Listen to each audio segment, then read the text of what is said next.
영화, 건축, 정신분석학. Cinema C Architecture A Psychoanalysis P. 카푸 채널의 앞에입니다. 경찰 캅이랑은 아무 상관 없습니다. 다만 상관이 있다면 여러분 마음속에 캅이 되고 싶네요. 76번째 카푸 채널 컨텐츠는 다니구치 요시오의 도요타시 미술관과 뉴욕 모마 신관입니다. 사실 이 컨텐츠를 만들기 전에 도요타시 미술관은 마키 후미히코가 설계한 것인 줄 알았습니다. 거기다가 뉴욕 모마 신관도 다니구치가 설계한지도 몰랐고요. 뭐 이렇게 배워가는 거죠. 제 나이도 배우기에는 늦은 나이가 아니니까요. 도요타시 미술관은 사실 프랭크 로이드 라이트의 제국 호텔에 있는 메이지 무라를 들렸다가 이드 신궁을 보러 가는 사이에 잠깐 들린 곳이었습니다. 그냥 사전 지식 없이 들렸는데 좀 더 조사해보고 갈 걸 그랬습니다. 괜찮은 미술관이었거든요. 그런데 휴관일이라 가서 제대로 구경도 못했네요. 현대미술 하면 미국이고 현대미술 대표하는 미술관 하면 뉴욕 모마라고 되게 기대하고 방문했습니다. 그런데 미술관은 처음에는 좀 실망했는데 내부 전시 공간 구성은 뉴욕 모마의 토장품만큼 대단했습니다. 타니구치 요시오는 마키 후미히코와 건축가의 인생이 굉장히 비슷합니다. 대학은 도쿄대가 아닌 게이오 대학을 졸업했지만 마키처럼 하버드 GSD에서 석사를 수료하고 일본에서 실무를 탄케 켄조의 사무실에서 배웠습니다. 한 가지 다른 것이 있다면 이 사람 아버지인 다니구치 요시로도 건축가로 꽤 이름을 알리던 사람이었습니다. 특히 일본 제국시대 때부터 꽤나 이름을 알렸던 사람인 것 같습니다. 정말 금수저 인생 건축가죠 뭐.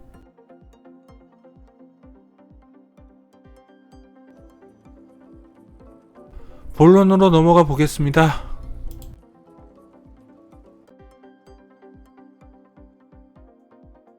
토요타시 미술관은 제가 휴관일에 가서 그런지 정말 사람이 없더라고요.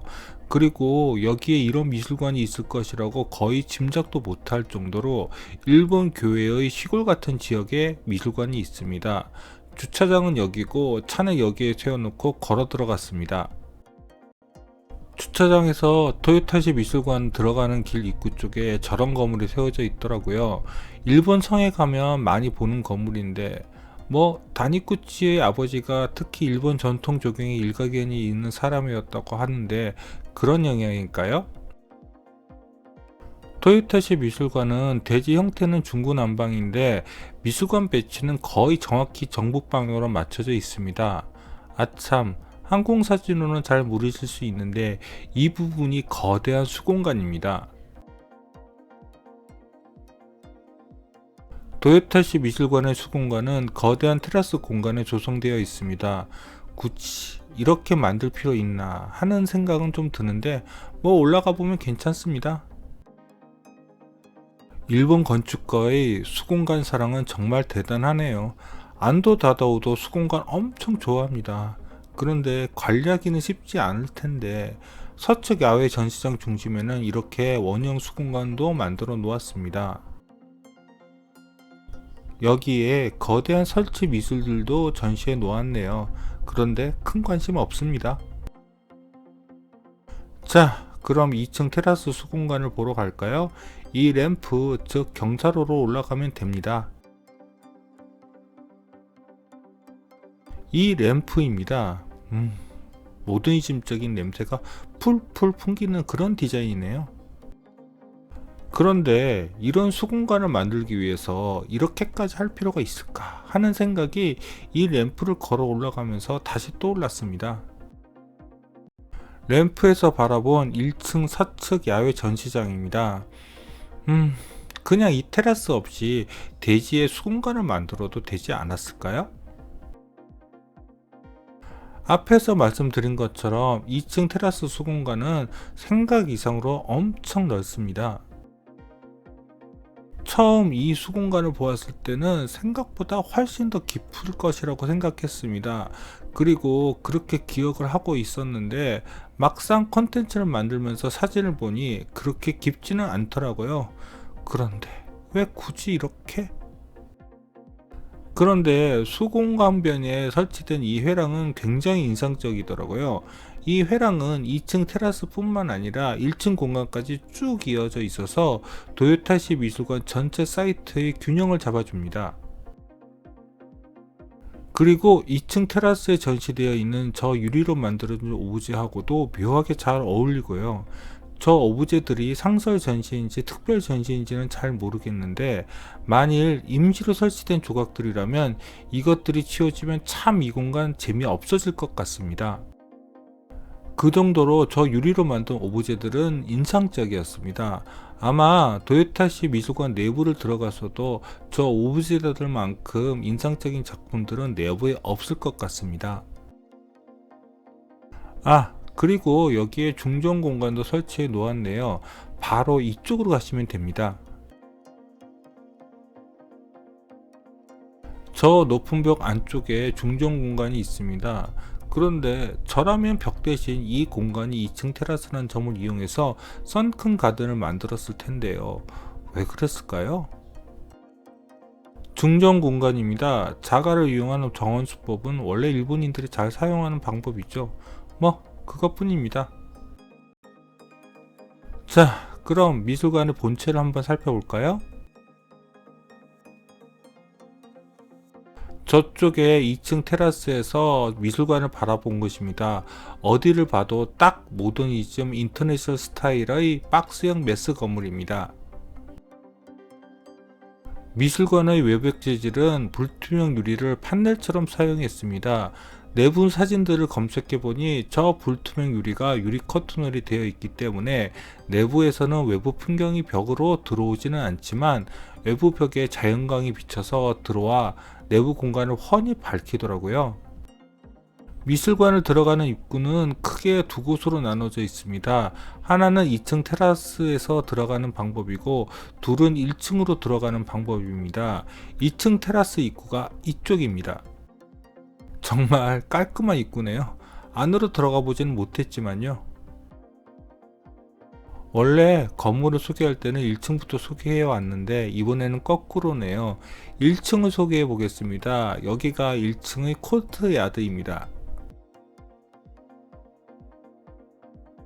2층 테라스에서 바라본 1층의 코트야드 모습입니다.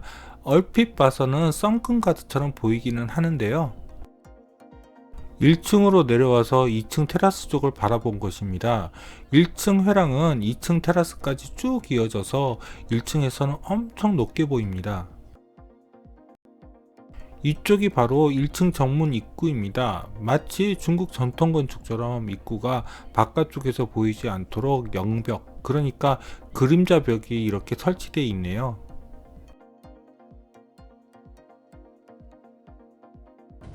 내부를 들어가 보았으면 좋았을 텐데요. 앞에서 말씀드린 것처럼 날짜 잘못 잡고 와서 이렇게 바깥에서 빙빙 돌았습니다. 그런데 평면상으로 봐서는 그렇게 내부 공간 구성이 독특할 것 같지는 않은데요. 1층은 이쪽으로 들어가시면 됩니다.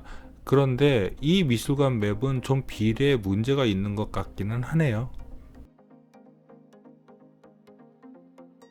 이렇게 보면 저쪽으로 뚫려져 있는 1층 전시장 입구가 보이시죠?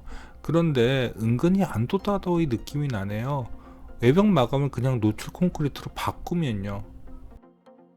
1층 전시장 입구 캐노피 안쪽으로 들어와서 1층 앞 코트야드를 바라본 것입니다. 내부를 들어갈 수는 없지만 카메라를 또 창문에 가까이 대고서 내부를 찍어 보았습니다. 그래도 내부를 못 보여드리는 게 안타까워 내부 사진을 찾아서 보여드립니다. 그런데 다시 말씀드리지만 내부 마감을 노출 콘크리트로 바꾸면 그냥 안도 디자인 같습니다. 안도가 다니구치에게 영향을 받은 게 맞겠죠? 타니구치의 작품을 이 토요타시 미술관 말고 뉴욕 모마도 이 컨텐츠에서 소개시켜 드리기로 했죠. 그런데 제가 토요타시 미술관 내부를 보지 못해서 잘 모르겠지만 뉴욕 모마의 공간 디자인은 정말 볼만합니다. 덤으로 뉴욕 모마의 소장품들은 후덜덜덜 하고요. 사실 뉴욕 모마는 뉴욕을 상징하는 대표적인 미술관이기는 한데 의외로 위치가 좀 그렇더라고요. 센트럴파크 근처이기는 한데 너무 빡빡한 건물들 사이에 있으니 좀 답답해 보이기도 하고요. 뉴욕 모마를 콘텐츠로 만들려고 보니까 의외로 미술관 입구 사진을 안 찍었더라고요.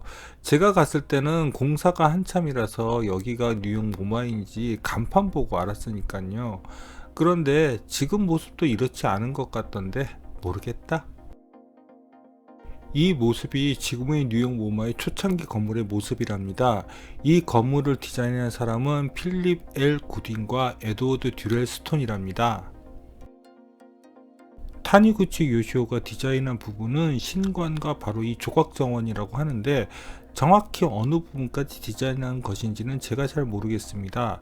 다만 지금 볼 수 있는 뉴욕 모마 전시장 부분들은 대부분 타니구치가 디자인한 것 같습니다.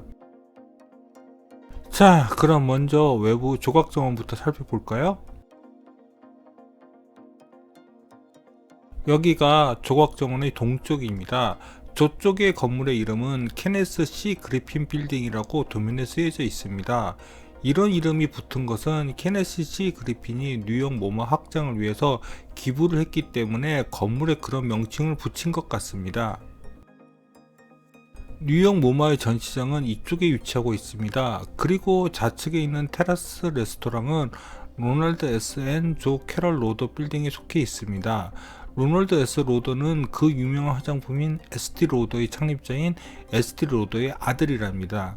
로널드 S 앤 조 캐럴 로더 빌딩이라는 이름이 붙은 것 역시 뉴욕 모마의 확장을 위해서 로널드 S 앤 조 캐럴 로더가 기부를 했기에 그런 명칭을 쓴 것으로 보입니다.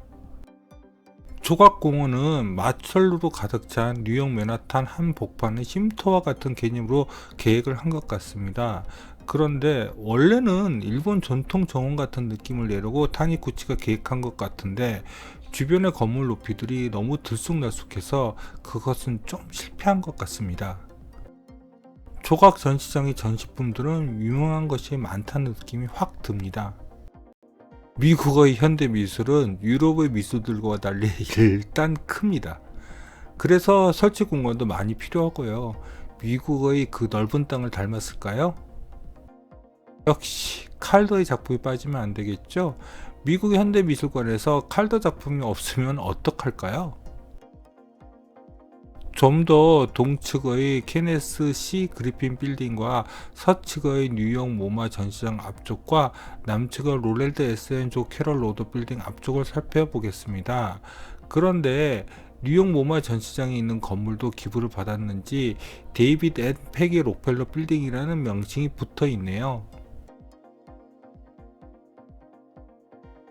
케네스 C 그리핀 빌딩은 들어가 보지는 않았습니다. 그런데 조각정원에 너무 조각품도 많고 의자도 많다 보니 여기 전시된 조각품들이 진지하게 느껴지지 않고 그냥 동네 공원의 흔하디 흔한 조형물처럼 보이네요. 로널드 S 앤 조 캐럴 로더 빌딩의 조각정원 쪽에 나 있는 테라스 레스토랑은 굉장히 멋있어 보이고 또 비싸 보여서 근처도 안 갔습니다. 그리고 이쪽은 데이비드 앤 패기 록펠러 빌딩 앞쪽의 조각품입니다. 자, 그럼 이제 뉴욕 모마 안으로 들어가 보겠습니다. 뉴욕 모마 전시장은 대부분 데이비드 앤 패기 록펠러 빌딩 안에 있습니다. 그런데 당연히 그 록펠러겠지요. 미국의 석유 재벌이었던 그 록펠러요. 입구는 아마 이쪽으로 들어갔던 것 같습니다. 불행히 입구 사진도 제가 안 찍어 놓았네요. 그 입구를 들어오면 이렇게 뉴욕 모마의 티켓 오피스가 열려져 있습니다. 로비는 1층과 2층이 이렇게 전체적으로 보이드 되어서 시원시원하네요. 티켓팅을 하면 저 계단을 통해서 2층으로 올라가야 전시장이 나옵니다. 계단을 올라가서 뒤돌아보면 저렇게 조각정원 쪽으로 나 있는 유리 커튼월이 보입니다. 계단을 다 올라가서 1층 로비를 바라본 것입니다. 예전 MMK 현대미술관에서 말씀드린 적 있죠? 보통의 미술관들은 이렇게 로비를 시원시원하게 공간을 구성하는 게 일반적입니다. 그런데 한스 온라인은 그렇게 하지 않았죠. 자, 이제 2층으로 올라갑니다. 뉴욕 모마의 층별로 전시된 작품들은 다 소개시켜 드리지 못할 것 같습니다. 공간 위주로 설명드리겠습니다. 먼저 이 브릿지 부분입니다. 브릿지 양쪽으로 1, 2층이 보이드 되어서 독특한 공간감을 보여주고 있습니다. 뉴욕 모마의 신간 디자인의 주요 컨셉은 바로 각 층별로 이어진 보이드 공간입니다. 그런데 정작 브릿지 저쪽에는 별 공간이 없습니다. 2층 전시장의 메인은 마론 아트리움입니다. 그런데 이거 역시 기부자 이름인 마론을 사용하고 있는 것 같습니다.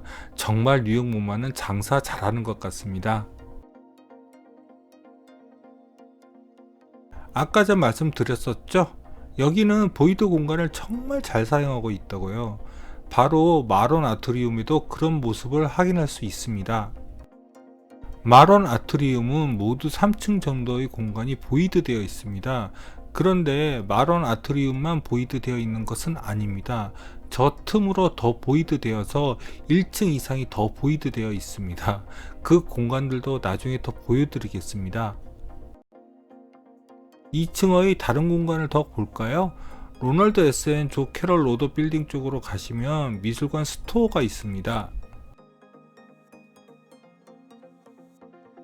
저쪽으로 가면 2층 미술관 스토어가 있습니다. 뉴욕 모마는 물론이고 대부분 미국의 미술관들의 가드들은 절대 자리에 못 앉고 계속 서 있어야 하나 봅니다. 저 여성 가드분도 힘들게 하루 종일 서 있으신 것 같습니다. 미술관 스토어에는 조각공원 창 쪽으로는 저렇게 테이블과 의자들이 있습니다. 미술관 스토어는 들어가 보지 못했습니다. 들어가지 못하게 되어 있던데 미술관 스토어가 닫을 시간이 된 것인지 아니면 이쪽으로 들어가지 못하는 것인지는 잘 모르겠습니다.